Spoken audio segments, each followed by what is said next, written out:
हे बाहुड़ा चढ़े तू बाटर ठिकाना ए दुनिया अचिन्हा तू एक मोहापना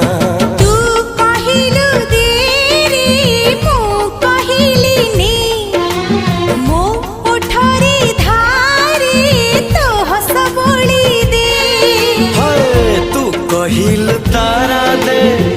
मु कहिल जन्हने